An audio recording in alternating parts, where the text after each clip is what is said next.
돈을 어디에 뒀을까? 분명히 가지고 왔는데. 작은 죽집 문 앞에 서서 노인은 혼란스러워하며 여기저기를 더듬었습니다.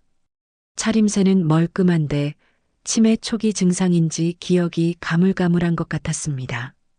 진국은 노인의 손을 잡고 말했습니다. 괜찮아요. 어르신, 아까 곧 쓰러지실 것 같더니 이제 좀 괜찮으세요? 돈 신경 쓰지 마시고 언제든 시장하시면 오세요. 막 끓여낸 한 그릇의 죽처럼 마음 따뜻해지는 이 상황. 이 작은 선행이 과연 진국의 앞날에 어떤 변화를 불러올까요? 좋아요와 구독은 무료이니 잊지 말고 꼭 눌러주시고 이 감동적인 이야기 속으로 함께 들어가 보시죠. 시청 후 여러분도 함께 나눌 따뜻한 기억이 있다면 댓글로 들려주세요. 서울 외곽 골목길에 자리 잡은 작은 죽집에서는 매일 새벽 5시가 되면 어김없이 불이 켜집니다. 박진국은 오늘도 어제와 같은 시간에 눈을 뜨고 찬 바람이 스며드는 골목을 걸어가기로 향했습니다. 66의 나이에도 허리는 곧게 펴져 있고 손끝은 여전히 야무졌습니다. 또 하루가 시작이네. 진국은 가게 열쇠를 돌리며 혼잣말을 했습니다. 이 작은 죽집은 진국에게 단순한 생계수단이 아니었습니다. 남편을 먼저 보내고 홀로 딸을 키우며 20년 넘게 지켜온 삶의 터전이었고 무엇보다 자신만의 철학이 담긴 소중한 공간이었습니다. 가마솥에 불을 지피며 진국은 속으로 중얼거렸습니다. 돈이 없어도 배고픔은 안 된다. 한 숟갈 죽이 사람을 살린다. 이 말은 진국이 수십 년간 마음속에 새겨둔 신념이었습니다. 세상이 아무리 각박해져도 배고픈 사람에게는 따뜻한 한 그릇을 나누어야 한다고 믿었습니다. 때로는 돈을 받지 못하는 날도 있었지만 그런 날에도 진국은 후회하지 않았습니다. 쌀을 정성스럽게 씻어 가마솥에 넣고 물을 부어 끓이기 시작합니다. 김이 모락모락 올라오는 솥뚜껑을 열어보며 진국은 나무 주걱으로 천천히 저어줍니다. 죽이 되어가는 과정을 지켜보는 것은 언제나 마음을 평온하게 해주었습니다. 쌀알이 하나둘씩 풀어지면서 부드러운 죽으로 변해가는 모습에서 삶의 지혜를 느꼈습니다. 아, 맞다. 수미한테 전화해봐야겠네. 어제 늦게 딸에게서 걸려온 전화가 떠올랐습니다. 목소리가 어딘지 떨리는 것 같았는데 아마 손주 때문일 것이라 생각했습니다. 요즘 아이가 자주 아프다고 했거든요. 하지만 구체적인 이야기는 듣지 못했습니다.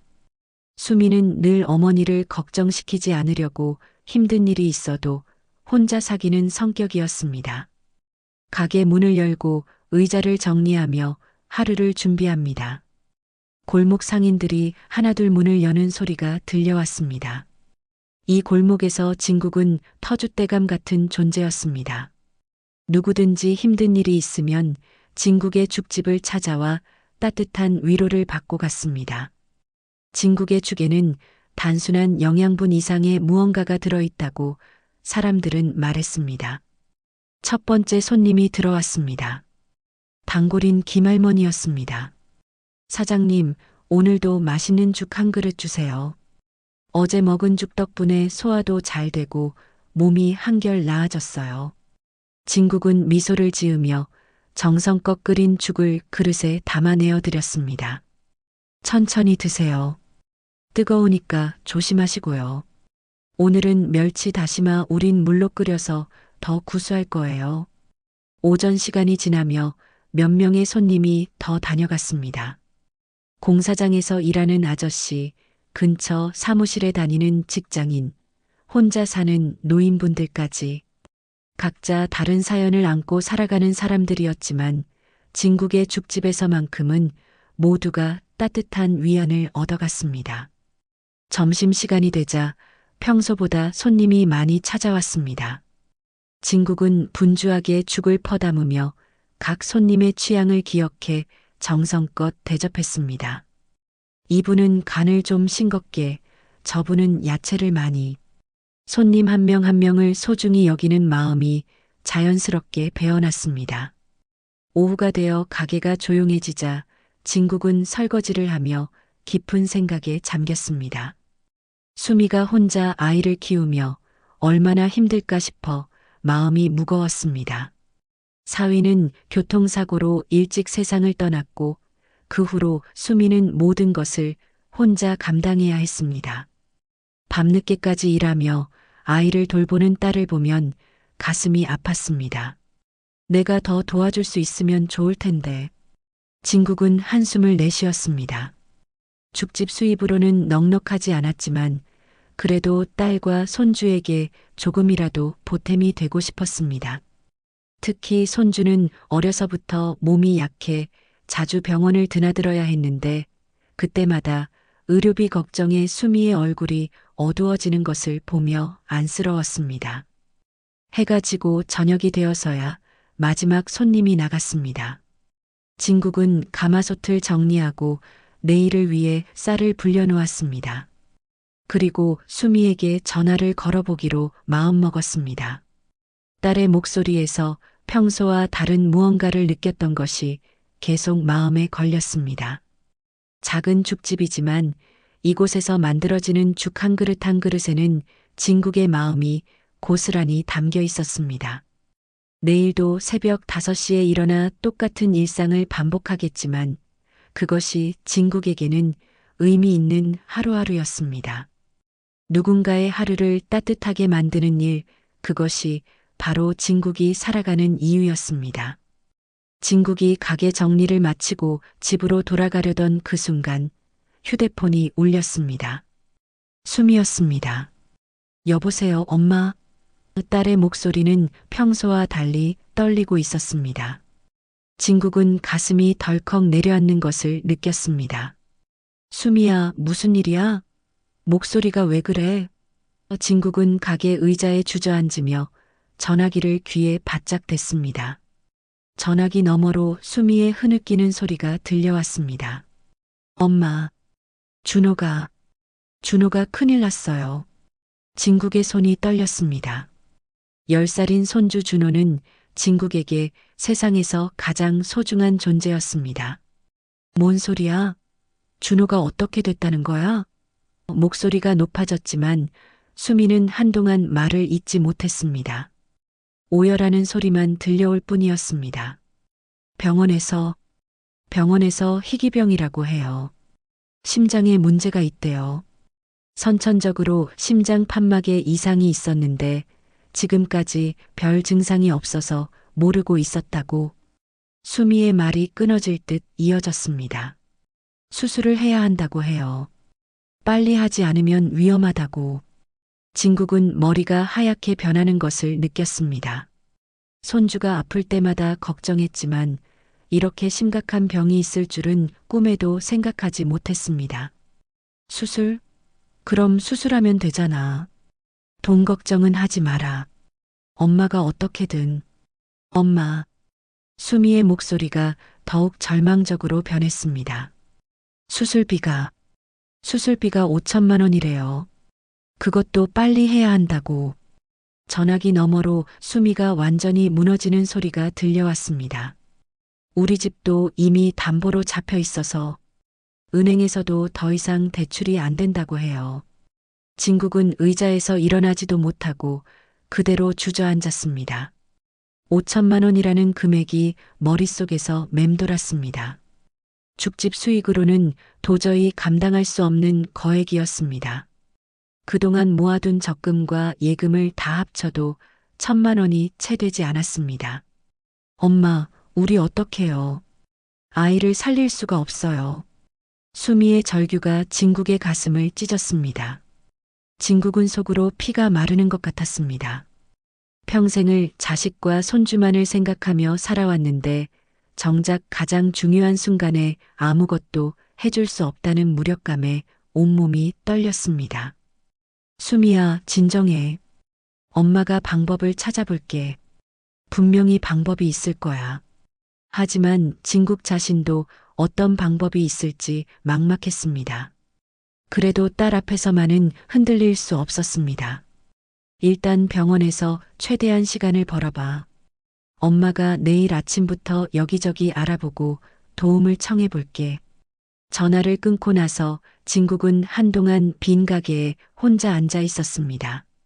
형광등이 희미하게 깜빡이는 소리만이 정막을 깨뜨렸습니다. 어떻게 하지? 어떻게 해야 하지? 진국은 머리를 감싸쥐며 절망했습니다. 평생 남을 도우며 살아왔는데 정작 자신의 가족은 구할 방법이 없다니.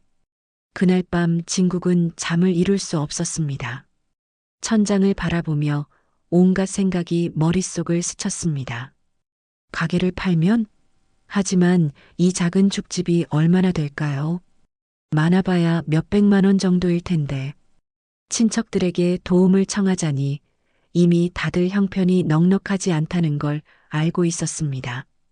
다음 날 새벽 진국은 평소보다 더 일찍 가게를 열었습니다. 하지만 죽을 끓이면서도 마음은 온통 준호 생각뿐이었습니다. 국자를 들고 있는 손이 계속 떨렸고 몇 번이나 죽을 태울 뻔했습니다. 정신 차려, 박진국. 이럴 때일수록 정신을 바짝 차려야지. 오전에 몇 명의 단골 손님들이 왔습니다. 진국은 평소와 다름없이 웃으며 죽을 내어주려 했지만 표정 관리가 쉽지 않았습니다. 김할머니가 눈치를 채고 물어보셨습니다.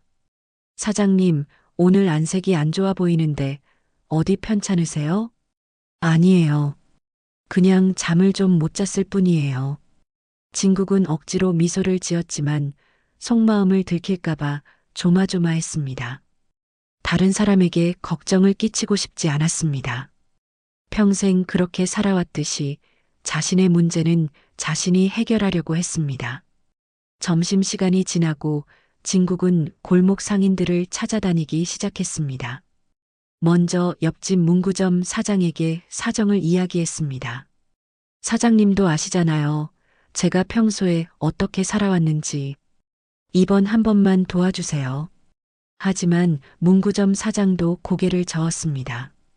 진국 씨, 마음은 굴뚝 같지만 우리도 요즘 장사가 안 되어서 은행 이자 내기도 빠듯해요.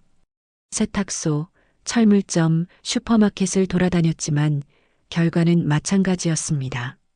모두들 진국의 사정을 안타까워하며 눈시울을 붉혔지만 실질적인 도움을 줄 수 있는 사람은 없었습니다. 경제가 어려워진 요즘 누구나 자신의 생계로 벅찬 상황이었습니다. 저녁이 되어 가게로 돌아온 진국은 완전히 기가 꺾인 상태였습니다. 수미에게서 또 전화가 왔습니다. 엄마, 병원에서 수술 날짜를 잡자고 해요. 늦어질수록 위험하다고. 수미의 목소리는 더욱 절망적이었습니다. 조금만 더 기다려봐. 엄마가 꼭 방법을 찾을 테니까. 하지만 진국 자신도 희망을 잃어가고 있었습니다.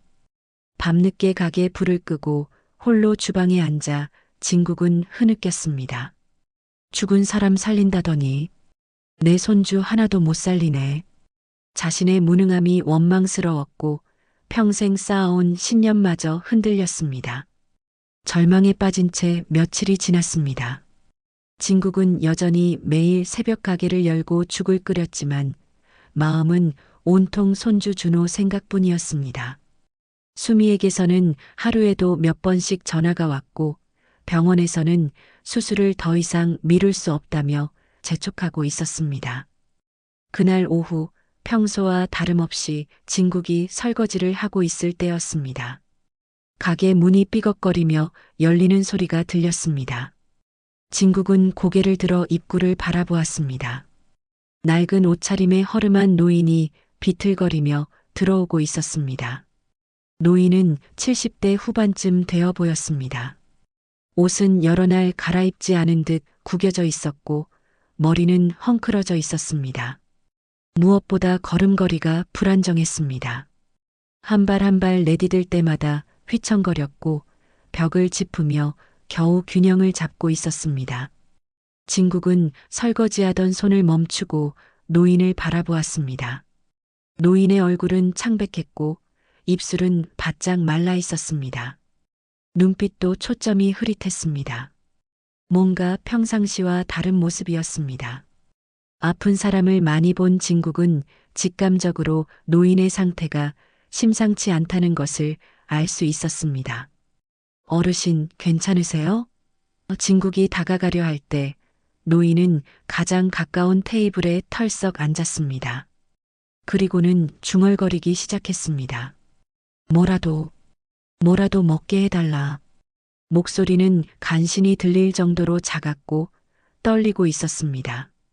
진국은 노인에게 다가가 자세히 살펴보았습니다. 손이 심하게 떨리고 있었고 식은 땀이 이마에 맺혀 있었습니다. 오랫동안 식사를 제대로 하지 못한 듯 볼이 푹 들어가 있었습니다. 무엇보다 지갑이나 돈을 찾는 기색이 전혀 없었습니다. 그때 가게 안에 있던 다른 손님이 수군거리기 시작했습니다. 저 할아버지 돈도 없어 보이는데 왜 받아주지? 요즘 이상한 사람들 많다던데. 또 다른 손님도 거들었습니다. 맞아요, 사장님. 조심하셔야 해요. 요즘 치매 걸린 노인들이 돌아다니면서 민폐 끼치는 경우가 많다고. 진국은 손님들의 말을 들으며 잠시 망설였습니다. 요즘같이 힘든 시기에 돈도 없어 보이는 노인을 그냥 받아주기가 쉽지 않았습니다. 게다가 손주 수술비 때문에 하루하루가 절박한 상황이었습니다. 하지만 노인의 처참한 모습을 보니 그냥 돌려보낼 수가 없었습니다. 돈이 없어도 배고픔은 안 된다. 진국이 평생 간직해온 철학이 머릿속에 떠올랐습니다.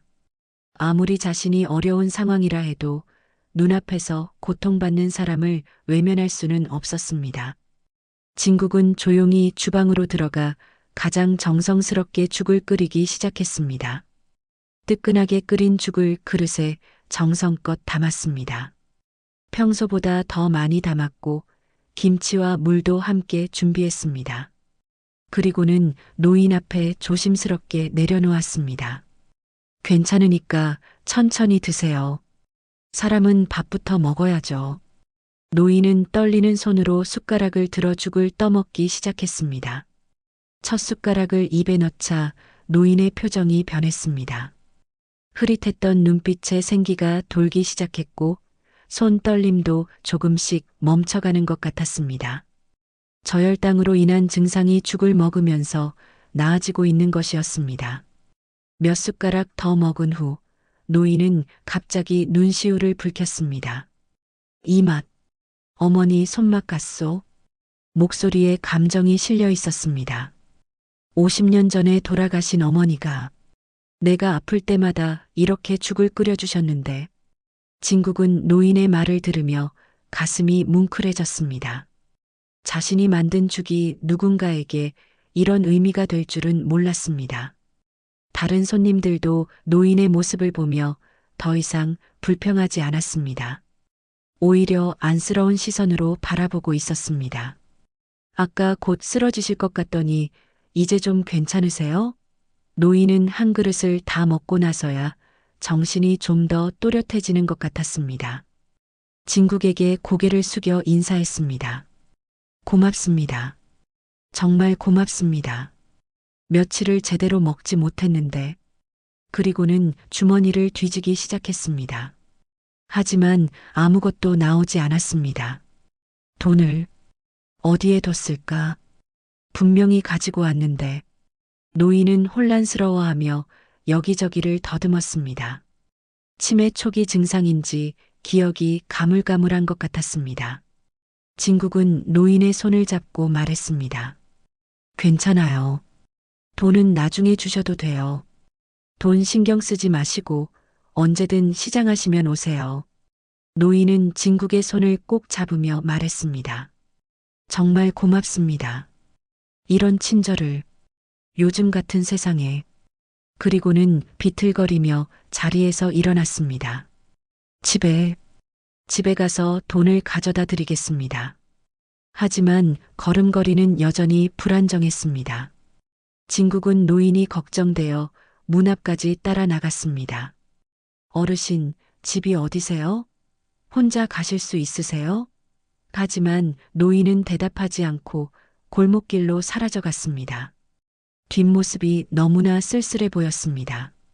가게로 돌아온 진국은 깊은 생각에 잠겼습니다. 자신도 절망적인 상황인데 다른 사람을 도와주는 게 맞을까 하는 의문이 들었습니다. 하지만 동시에 마음 한편으로는 따뜻함도 느꼈습니다. 누군가에게 도움을 줄 수 있다는 것만으로도 의미가 있다고 생각했습니다. 그날 저녁 진국은 혼자 앉아 오늘 있었던 일을 되돌아보았습니다. 가난한 노인에게 무료로 죽을 내어준 것이 경제적으로는 손해였지만 마음만큼은 조금 가벼워진 것 같았습니다. 내가 할 수 있는 일이 이것뿐이라도 그래도 해야지. 진국은 스스로를 다독였습니다. 노인과의 만남 이후 며칠이 지났지만 진국의 현실은 조금도 나아지지 않았습니다. 아니, 오히려 더욱 절망적으로 변해가고 있었습니다. 수미에게서 걸려오는 전화는 날이 갈수록 다급해졌고 병원에서는 수술을 더 이상 미룰 수 없다며 최후 통첩을 보내왔습니다. 엄마, 병원에서 이번 주 안에 수술비를 마련하지 못하면 다른 병원으로 가라고 해요. 수미의 목소리는 완전히 지쳐 있었습니다. 하지만 다른 병원도 마찬가지예요. 어디를 가도 돈이 없으면 수술을 해주지 않아요. 진국은 전화를 받으며 가슴이 무너지는 것을 느꼈습니다. 아들 준호의 상태는 점점 악화되고 있다고 했습니다. 며칠 전부터는 자주 숨이 차하고 조금만 뛰어도 가슴을 아파했다고 합니다. 시간이 정말 얼마 남지 않았습니다. 수미야, 엄마가 정말 미안하다. 이럴 때 아무 도움이 안 되는 엄마가. 진국은 말을 잇지 못하고 흐느꼈습니다. 평생을 자식만을 위해 살아왔는데 정작 가장 중요한 순간에 아무것도 해줄 수 없다는 것이 너무나 원망스러웠습니다. 그날 밤 진국은 잠들지 못하고 이런저런 생각을 했습니다. 마지막으로 시도해 볼 수 있는 방법들을 하나하나 떠올려 보았습니다. 은행 대출은 이미 한계였고 친척들도 모두 거절했습니다. 가게를 팔아도 턱없이 부족한 금액이었습니다. 그래, 사채라도 알아보자. 진국은 절박한 마음으로 결심했습니다. 이자가 아무리 높아도 우선 손주부터 살리고 나중에 생각하자는 마음이었습니다. 다음 날 아침부터 이곳저곳 알아보기 시작했습니다. 하지만 현실은 냉혹했습니다. 사채업자들도 담보가 될 만한 재산이 없으면 돈을 빌려주지 않았습니다. 작은 죽집으로는 5천만 원이라는 거액을 보증할 수 없다는 것이었습니다. 할머니, 이 가게로는 많아봐야 몇백만 원 정도밖에 안 돼요. 그것도 확실하지 않고요. 골목 상인들에게도 다시 한번 부탁해 보았습니다.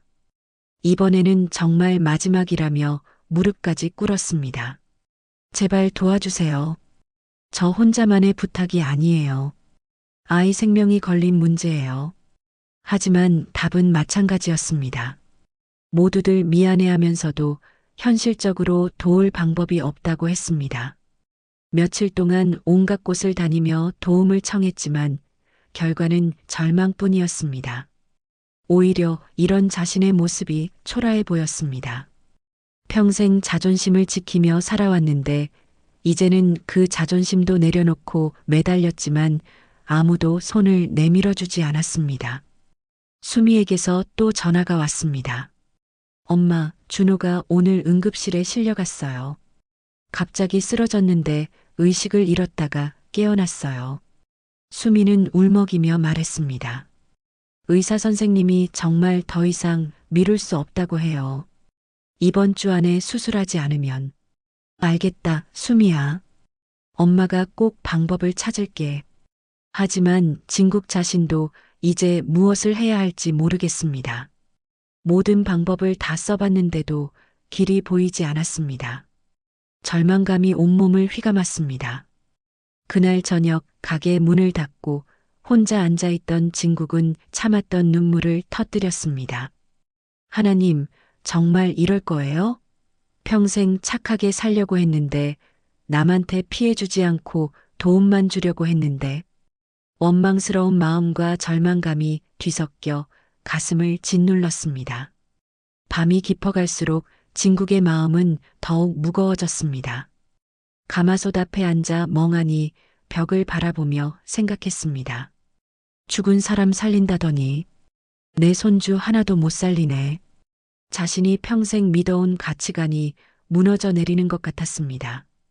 그동안 수많은 사람들에게 따뜻한 죽 한 그릇을 내어주며 살아왔습니다. 돈이 없는 사람에게도 외로운 사람에게도 항상 문을 열어두었습니다. 그것이 자신이 세상을 살아가는 방식이라고 믿었습니다. 하지만 정작 자신이 도움이 필요할 때는 아무도 없었습니다. 내가 뭘 잘못했을까? 진국은 자신의 인생을 되돌아보았습니다. 남편이 일찍 세상을 떠난 후 홀로 딸을 키우며 이 작은 죽집을 지켜왔습니다. 언제나 정직하게, 성실하게 살려고 노력했습니다. 그런데 왜 이런 시련이 닥친 것일까요? 새벽이 되어서야 진국은 잠시 눈을 붙일 수 있었습니다. 하지만 꿈속에서도 준호의 아픈 모습과 수미의 울음소리가 떠나지 않았습니다. 아침에 일어났을 때 베개는 눈물로 흠뻑 젖어 있었습니다. 다음 날도 평소와 같이 가게를 열었지만 마음은 완전히 무너진 상태였습니다. 죽을 끓이면서도 자꾸 실수를 했고 손님들에게 웃으며 인사하기도 힘들었습니다. 단골 손님들이 진국의 달라진 모습을 눈치채고 걱정스러워했지만 진국은 아무렇지 않은 척하려고 애썼습니다. 점심시간이 지나고 가게가 조용해지자 진국은 주방에서 혼자 울었습니다. 어떻게 하지? 정말 어떻게 해야 하지? 아무리 생각해도 답이 보이지 않았습니다. 시간은 계속 흘러가는데 아무것도 할 수 없다는 무력감에 온몸이 떨렸습니다. 그때 수미에게서 문자가 왔습니다. 엄마, 병원에서 내일까지만 더 기다려준다고 해요. 그 이후로는 정말 다른 병원을 알아보라고. 진국은 휴대폰을 보며 절망했습니다. 내일까지. 이제 정말 시간이 없었습니다. 저녁이 되어 마지막 손님이 나간 후 진국은 가게에 불을 끄고 어둠 속에서 혼자 앉아 있었습니다. 평생을 지켜온 신념도 희망도 모든 것이 무너져 내리는 것 같았습니다. 내일이면 정말 끝이겠구나. 진국은 깊은 한숨을 내쉬며 절망에 빠져들었습니다. 병원에서 정해준 마지막 기한인 그날이 밝았습니다. 진국은 새벽에 일어나 평소처럼 가게를 열었지만 마음은 이미 절망으로 가득했습니다. 오늘 안에 기적이 일어나지 않는다면 준호의 수술은 취소될 것이고 아이의 생명은 위험해질 것이었습니다. 죽을 끓이면서도 손이 계속 떨렸습니다. 국자를 들고 있기조차 힘들었습니다. 하나님, 정말 이렇게 끝내실 거예요? 진국은 속으로 간절히 기도했습니다. 평생을 착하게 살려고 노력했는데 왜 이런 시련만 주시는지 원망스러웠습니다. 오전 10시쯤 수미에게서 전화가 왔습니다. 엄마, 병원에서 오늘 오후 5시까지만 기다려준다고 해요. 그 시간이 지나면 준호를 퇴원시키라고. 수미의 목소리는 완전히 절망에 빠져 있었습니다. 준호도 이제 포기한 것 같아요. 아까 저한테 괜찮다고, 아프지 않다고 거짓말하면서 진국의 눈에서 눈물이 흘러내렸습니다. 10살밖에 안 된 아이가 어른들 걱정하지 말라고 거짓말까지 하고 있다니 가슴이 찢어지는 것 같았습니다. 수미야, 마지막까지 포기하지 마라. 엄마가 정말 마지막으로 한 번 더 알아볼게. 전화를 끊고 나서 진국은 주저앉았습니다. 하지만 이제 더 이상 알아볼 곳도 없었습니다. 모든 방법을 다 써봤는데도 아무도 도와주지 않았습니다. 정말 끝인가? 진국은 절망감에 휩싸였습니다. 오후 2시 점심 손님들이 모두 나간 후 진국은 혼자 가게에 앉아 있었습니다. 시계 바늘이 째깍째깍 소리를 내며 5시를 향해 다가가고 있었습니다. 이제 3시간도 남지 않았습니다. 진국은 머리를 감싸주며 흐느꼈습니다. 내가 뭘 잘못했을까? 평생 남 도우며 살았는데 자신의 인생을 되돌아보며 원망했습니다. 그동안 수많은 사람들에게 무료로 죽을 나눠주고 어려운 사람들을 도우며 살았는데 정작 자신이 도움이 필요할 때는 아무도 없었습니다. 그때 수미에게서 또 전화가 왔습니다. 엄마, 준호가 또 쓰러졌어요. 수미는 울먹이며 말했습니다. 응급실에 있는데 의식은 있지만 너무 약해져서 의사 선생님이 정말 시간이 없다고 해요. 진국은 전화기를 놓치고 그대로 바닥에 주저앉았습니다. 모든 게 끝난 것 같았습니다. 준호가 죽어가고 있는데 자신은 아무것도 할 수 없었습니다. 미안하다, 준호야. 할머니가 미안하다. 진국은 바닥에 엎드려 오열했습니다. 오후 4시, 이제 1시간밖에 남지 않았습니다. 진국은 절망감에 빠진 채 가게 문을 닫을 준비를 하고 있었습니다. 더 이상 장사를 계속할 마음도 없었습니다. 손주를 구하지 못한 자신이 너무 원망스러웠습니다. 그런데 그때였습니다. 가게 문이 천천히 열리면서 누군가 들어왔습니다. 진국은 고개를 들어보았습니다. 며칠 전 무료로 죽을 대접했던 그 노인이었습니다. 하지만 며칠 전과는 완전히 다른 모습이었습니다. 깔끔하게 정돈된 정장을 입고 있었고 머리도 단정하게 빗어 넘겼습니다. 얼굴에도 생기가 돌아 있었습니다. 가장 놀라운 것은 뒤따라 들어오는 사람들이었습니다. 의사 가운을 입은 사람들과 정장을 입은 사람들이 몇 명 따라왔습니다. 안녕하세요.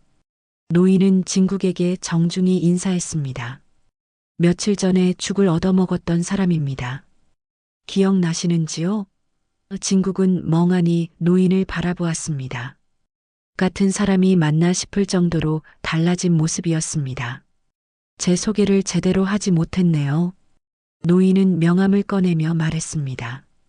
저는 이정호라고 합니다. 중천대학병원의 설립자이자 현재 이사장입니다. 진국은 명함을 받아들고는 눈이 휘둥그레졌습니다. 중천대학병원이라면 이 지역에서 가장 큰 병원 중 하나였습니다. 그날 나를 내치지 않고 따뜻한 죽을 내주셨죠. 이사장은 진국의 손을 잡으며 말했습니다. 사실 저는 몇 달 전부터 치매 초기 진단을 받았습니다. 당뇨도 있어서 혈당 관리를 해야 하는데 가끔 약을 깜빡하거나 식사를 거르면 정신이 흐려집니다. 진국은 이사장의 말을 들으며 점점 놀라워했습니다. 그날도 저혈당으로 정신이 오락가락하던 중이었는데 길을 잃고 헤매다가 이곳에 들어왔던 거예요. 그런데 사장님께서 저를 차별하지 않고 따뜻하게 대해주셨습니다. 요즘 같은 세상에서 그런 친절을 베푸는 분을 만나기가 쉽지 않습니다. 이사장의 목소리에 감격이 실려 있었습니다. 그날의 죽 한 그릇이 저를 살렸습니다. 몸도 살렸고 마음도 살렸어요. 사람에 대한 믿음도 되찾게 해주셨고요. 진국은 여전히 상황을 이해하지 못하고 있었습니다. 저는 그냥 당연한 일을 했을 뿐인데요. 목소리가 떨렸습니다. 왜 이사장이 여기 왔는지, 무슨 일인지 아직 파악하지 못하고 있었습니다. 며칠 동안 사장님을 찾았습니다. 이사장이 말했습니다. 그날 너무 혼란스러워서 제대로 된 감사 인사도 못 드렸거든요. 그래서 직접 찾아왔습니다. 그런데 이사장은 진국의 얼굴을 자세히 보더니 걱정스러운 표정을 지었습니다. 사장님 표정이 많이 안 좋아 보이시는데 혹시 무슨 일이 있으신가요? 이사장의 따뜻한 목소리에 진국은 참았던 눈물이 쏟아져 나왔습니다. 손주가 죽어가는데 제가 아무것도 해줄 수가 없어서. 진국은 준호의 상황과 수술비 문제, 그리고 오늘이 마지막 기한이라는 것까지 모든 것을 털어놓았습니다. 이사장은 진국의 이야기를 조용히 들으며 고개를 끄덕였습니다. 그리고 뒤에 서 있던 의사들과 잠깐 이야기를 나누었습니다. 사장님, 이사장이 진국에게 다가왔습니다. 이제 제가 은혜를 갚을 차례인 것 같습니다. 이사장의 말에 진국은 멍하니 그를 바라보았습니다. 무슨 뜻인지 이해하지 못하겠다는 표정이었습니다. 이사장은 진국의 어깨에 손을 올리며 따뜻하게 말했습니다. 손님 손주분이 어느 병원에 계시다고 하셨나요? 이사장의 질문에 진국은 떨리는 목소리로 대답했습니다. 중천대학병원이요. 그 순간 이사장의 얼굴에 확신에 찬 미소가 떠올랐습니다. 그럼 더 좋습니다. 바로 제가 세운 병원이거든요. 진국은 이 상황이 꿈인지 생시인지 구분할 수 없었습니다. 몇 시간 전까지만 해도 절망에 빠져 눈물을 흘렸는데 갑자기 희망의 빛이 보이기 시작했습니다. 하지만 아직도 믿기지 않았습니다. 정말 도와주실 수 있나요? 물론입니다. 이사장은 단호하게 말했습니다. 그날 사장님께서 저를 살려주셨잖아요. 이제 제가 사장님의 손주를 살릴 차례입니다. 그리고는 뒤에 서 있던 의사들에게 손짓했습니다. 김 원장님, 박 교수님, 지금 바로 병원으로 가서 상황을 파악해 주세요. 의사들이 서둘러 나가자 이사장은 진국에게 자세한 설명을 해 주었습니다. 사장님 손주분의 수술비는 제가 모두 부담하겠습니다. 그리고 최고의 의료진으로 수술팀을 구성할 것입니다. 걱정하지 마세요. 진국은 이사장의 말을 듣고도 여전히 믿기지 않았습니다. 하지만 저는 이사장님께 그런 큰 은혜를 베푼 것도 아닌데. 목소리가 떨렸습니다. 단순히 죽 한 그릇을 대접한 것뿐인데 이렇게 큰 도움을 받아도 되는 건지 확신이 서지 않았습니다. 사장님, 이사장이 진국의 손을 꼭 잡으며 말했습니다. 그날 사장님이 해주신 일이 얼마나 소중한 것인지 아세요? 요즘 세상에서 자신의 이익을 생각하지 않고 남을 도와주는 사람이 몇이나 될까요? 이사장의 눈에서 진심이 느껴졌습니다. 저는 평생 의료 사업을 하며 많은 돈을 벌었지만 정작 제가 도움이 필요할 때 따뜻하게 대해주는 사람을 만나기 어려웠습니다. 이사장의 목소리에 감정이 실렸습니다. 그런데 사장님은 저를 전혀 모르는 상황에서도 돈도 없는 제게 아무 조건 없이 도움을 주셨어요. 진국은 이사장의 말을 들으며 눈물이 쏟아져 나왔습니다. 절망의 눈물이 아니라 감격의 눈물이었습니다. 정말 감사합니다. 어떻게 감사를 드려야 할지 목이 메어 말을 제대로 할 수 없었습니다. 감사는 제가 드려야 할 말입니다. 이사장이 고개를 숙였습니다. 이 병원을 세운 이유가 바로 이런 때를 위해서입니다. 돈이 없어서 치료를 받지 못하는 사람들을 돕자는 게 제 평생의 목표였거든요. 사장님 덕분에 그 목표를 다시 한번 확인할 수 있었습니다. 그때 휴대폰이 울렸습니다. 수미에게서 걸려온 전화였습니다. 엄마, 병원에서 갑자기 의료진들이 와서 준호를 검사하기 시작했어요. 무슨 일인지 모르겠는데. 수미의 목소리에는 당황함이 섞여 있었습니다. 수미야, 엄마가 지금 병원으로 갈게. 곧 좋은 소식이 있을 거야. 진국은 처음으로 희망찬 목소리로 대답했습니다. 이사장이 옆에서 고개를 끄덕이며 격려해 주었습니다. 이사장은 진국과 함께 병원으로 향했습니다. 차 안에서 이사장은 더 자세한 이야기를 해 주었습니다. 사실 저도 어려운 시절이 있었습니다. 젊은 시절 가난했을 때 많은 사람들에게 도움을 받았어요. 그때의 은혜를 잊지 않고 평생 남을 도우며 살자고 다짐했거든요. 하지만 요즘에는 그런 마음을 잃고 살았던 것 같습니다. 이사장이 창밖을 바라보며 말했습니다.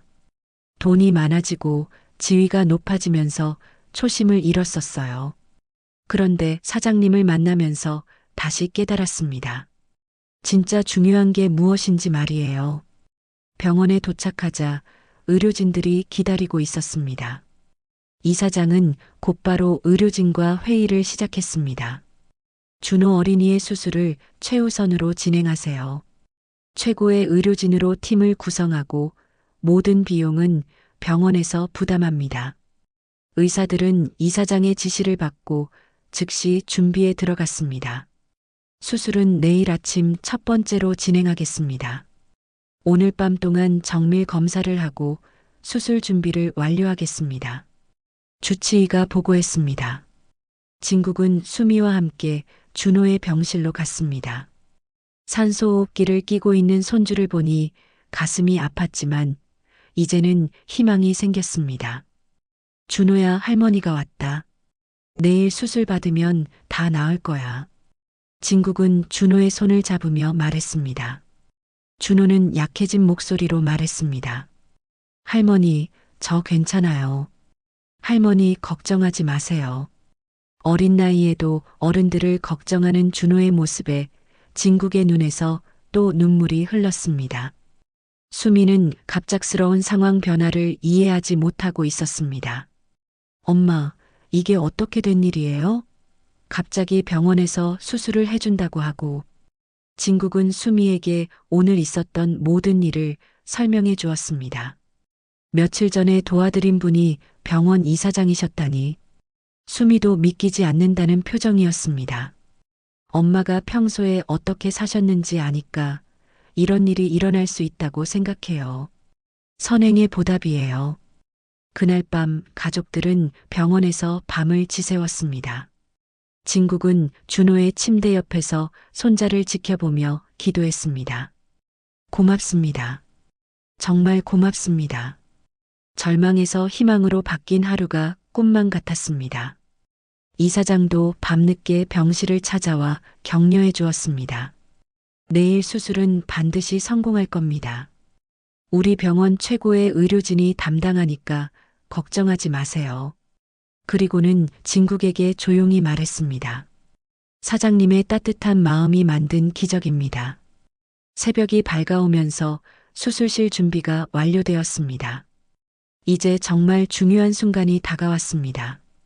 준호의 생명을 좌우할 수술이 시작될 예정이었습니다. 새벽 6시 병원은 고요했습니다. 하지만 수술실에서는 준호의 생명을 구하기 위한 긴장감 넘치는 준비가 한창이었습니다. 이사장은 직접 최고의 심장외과 전문의들로 수술팀을 구성했고 모든 의료 장비를 점검하며 완벽한 수술 환경을 만들어 놓았습니다. 준호야, 할머니가 여기 있을게. 무서워하지 말고 수술 받고 오렴. 진국은 수술실로 들어가는 준호의 손을 마지막까지 꼭 잡고 있었습니다. 10살 아이의 작은 손이 차갑게 느껴졌지만 진국은 따뜻한 미소를 지으며 용기를 북돋아 주었습니다. 할머니, 저 괜찮아요. 수술 받고 나면 할머니 죽집에서 맛있는 죽 먹을 수 있죠? 준호는 어린 나이에도 불구하고 오히려 어른들을 안심시키려 했습니다. 그 모습에 진국과 수미는 눈물을 참을 수 없었습니다. 오전 8시 드디어 수술이 시작되었습니다. 수술실 문이 닫히는 순간 복도에는 무거운 침묵이 흘렀습니다. 진국과 수미 그리고 이사장까지 모두 수술실 앞에서 기다리며 간절히 기도했습니다. 시간은 마치 멈춘 것처럼 느리게 흘러갔습니다. 이사장님, 정말 어떻게 감사를 드려야 할지 모르겠습니다. 진국은 이사장에게 거듭 고마움을 표했습니다. 하지만 이사장은 오히려 고개를 저었습니다. 제가 더 고맙습니다. 사장님 덕분에 제가 이 병원을 세운 진짜 이유를 다시 기억할 수 있었으니까요. 수술이 진행되는 동안 이사장은 진국에게 자신의 이야기를 더 들려주었습니다. 사실 저도 어려서 심장병을 앓았습니다. 그때 가난해서 제대로 된 치료를 받기 어려웠는데 한 의사 선생님이 무료로 수술해 주셨어요. 그 은혜를 평생 잊지 못해서 이 병원을 세웠습니다. 그런데 세월이 지나면서 그 초심을 잃고 살았던 것 같습니다. 이사장의 목소리에 반성의 기색이 스며 있었습니다. 돈과 명예에만 신경 쓰다가 정작 도움이 필요한 사람들에게는 소홀했어요. 사장님을 만나면서 다시 깨달았습니다. 수술 시간이 길어질수록 가족들의 불안감도 커져갔습니다. 수미는 복도를 계속 걸어다니며 안절부절했고 진국은 의자에 앉아 조용히 기도하고 있었습니다. 하나님, 제발 준호를 살려주세요. 아이에게는 아무 죄가 없잖아요. 3시간이 지나고 4시간이 지났습니다. 오후 1시가 되어서야 수술실 문이 열렸습니다. 집도이가 마스크를 벗으며 나왔습니다. 모두들 숨을 죽이고 의사의 표정을 살폈습니다. 의사의 얼굴에는 약간의 피곤함이 있었지만 전체적으로 밝은 표정이었습니다. 수술은 성공했습니다. 의사의 첫마디에 복도에 있던 모든 사람들이 안도의 한숨을 내쉬었습니다. 진국은 그 자리에서 주저앉으며 눈물을 쏟아냈습니다. 감사합니다. 정말 감사합니다. 기쁨과 안도감이 뒤섞인 눈물이었습니다. 심장 판막 교체 수술이 완벽하게 이루어졌습니다. 의사가 자세히 설명해 주었습니다. 다행히 다른 장기에는 이상이 없었고 수술 부위도 깨끗하게 봉합되었습니다. 회복만 잘 되면 정상적인 생활이 가능할 것입니다. 수미는 기쁨에 겨워 아무 말도 할 수 없었습니다. 그저 눈물만 흘리며 감사 인사를 거듭할 뿐이었습니다. 선생님, 정말 고맙습니다. 아이를 살려주셔서. 목소리가 떨려서 제대로 된 말을 할 수 없었습니다. 이사장은 의료진들에게 당부했습니다. 회복 과정에서도 최선을 다해서 돌봐주세요. 특실로 옮기고 필요한 모든 치료를 해주시기 바랍니다. 의사들은 고개를 끄덕이며 최선을 다하겠다고 약속했습니다. 1시간 후 준호가 회복실로 옮겨졌습니다. 아직 마취에서 완전히 깨어나지는 않았지만 안정적인 호흡을 하고 있었습니다. 심장 박동을 나타내는 모니터의 규칙적인 소리가 얼마나 소중한지 새삼 깨달았습니다. 준호야, 할머니다. 수술 잘 끝났어. 이제 아프지 않을 거야. 진국은 손자의 이마를 쓰다듬으며 속삭였습니다. 준호는 아직 의식이 없었지만 평온한 얼굴로 잠들어 있었습니다. 저녁이 되어서야 준호가 깨어났습니다. 할머니, 엄마. 약한 목소리였지만 또렷했습니다. 가족들은 기쁨에 겨워 준호를 둘러쌌습니다. 준호야, 기분이 어때? 아픈 데는 없니? 수미가 조심스럽게 물어보았습니다. 네, 괜찮아요. 그런데 가슴이 좀 시원해진 것 같아요. 준호의 대답에 모두들 웃음을 터뜨렸습니다. 그동안 숨이 차고 답답했던 증상이 수술로 해결된 것이었습니다. 이사장도 병실을 찾아와 준호를 격려해 주었습니다. 준호야, 이제 마음껏 뛰어놀 수 있을 거야. 건강하게 자라서 할머니께 효도하렴. 준호는 이사장에게 깊이 고개를 숙였습니다. 감사합니다, 할아버지. 그날 밤 진국은 병실에서 밤을 지새우며 준호를 돌보았습니다. 손자의 규칙적인 숨소리를 들으며 지난 며칠을 되돌아보았습니다. 절망의 나락에서 희망의 봉우리로 올라온 기적 같은 시간들이었습니다. 정말 믿기지 않는다. 진국은 혼잣말을 했습니다. 죽 한 그릇이 이런 기적을 만들어낼 줄이야. 자신이 평생 믿어온 철학이 결국 옳았다는 것을 확인할 수 있었습니다. 선한 행동은 반드시 좋은 결과를 가져온다는 믿음 말입니다. 수미도 옆에서 조용히 말했습니다. 엄마가 평소에 어떻게 사셨는지 아니까 이런 일이 일어날 수 있었다고 생각해요. 하늘이 엄마의 선행을 보고 계셨던 거예요. 진국은 딸의 말에 고개를 끄덕였습니다. 새벽이 밝아오면서 준호의 상태는 더욱 안정되었습니다. 의사들도 회복 속도가 빠르다며 만족해했습니다. 이제 정말로 위기를 넘긴 것이었습니다. 진국은 감사함으로 가득 찬 마음으로 새로운 하루를 맞이했습니다. 수술 후 일주일이 지났습니다. 준호는 놀라운 속도로 회복되고 있었습니다. 의사들도 감탄할 정도로 빠른 회복이었습니다. 아이의 얼굴에는 생기가 돌아왔고 웃음소리도 예전보다 더 밝아졌습니다. 무엇보다 숨이 차던 증상이 완전히 사라져서 자유롭게 숨을 쉴 수 있게 되었습니다. 할머니, 저 이제 정말 괜찮아요.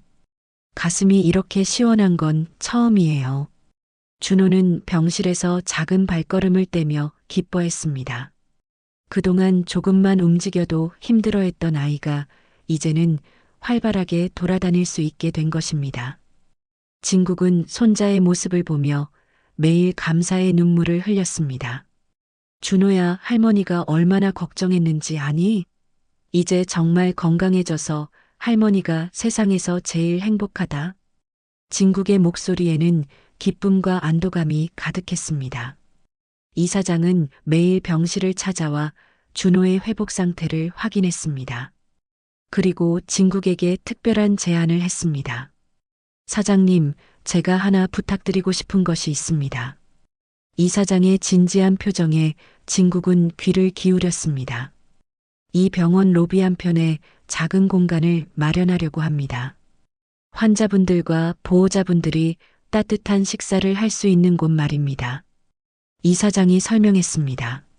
사장님께서 그곳에서 죽을 끓여주시면 어떨까요? 물론 모든 재료와 시설은 병원에서 제공하고 적정한 급여도 드리겠습니다. 진국은 이사장의 제안을 듣고 깜짝 놀랐습니다. 저 같은 사람이 병원에서 일해도 될까요? 자신감이 없어 보이는 표정이었습니다. 하지만 이사장은 확신에 찬 목소리로 대답했습니다. 사장님만큼 이 일에 적합한 분은 없을 것입니다. 이사장이 말했습니다. 환자들은 몸만 아픈 게 아니라 마음도 아픕니다. 사장님의 따뜻한 마음이 담긴 죽 한 그릇이면 몸도 마음도 치유할 수 있을 것입니다. 며칠 후 준호는 완전히 회복되어 퇴원할 수 있게 되었습니다. 퇴원하는 날 병원 직원들 모두가 나와서 배웅해 주었습니다. 이사장도 직접 나와서 준호에게 선물을 주었습니다. 건강하게 자라서 훌륭한 사람이 되렴. 감사합니다, 할아버지. 저도 커서 할아버지처럼 다른 사람들을 도와주는 사람이 될게요. 준호의 말에 이사장의 얼굴에 환한 미소가 떠올랐습니다. 아이의 순수한 마음이 이사장에게도 감동을 주었습니다. 집으로 돌아온 후 진국은 이사장의 제안을 심각하게 고민해 보았습니다. 골목의 작은 죽집을 떠나 큰 병원에서 일한다는 것이 부담스러웠지만 더 많은 사람들에게 도움을 줄 수 있다는 생각에 마음이 기울었습니다. 수미도 어머니의 결정을 지지했습니다. 엄마의 따뜻한 마음을 더 많은 사람들이 느낄 수 있다면 좋은 일이에요. 그리고 준호도 이제 건강해졌으니 걱정하지 마세요. 딸의 격려에 진국은 용기를 낼 수 있었습니다. 한 달 후 중천대학병원 로비 한편에 진국 죽집이라는 작은 코너가 문을 열었습니다.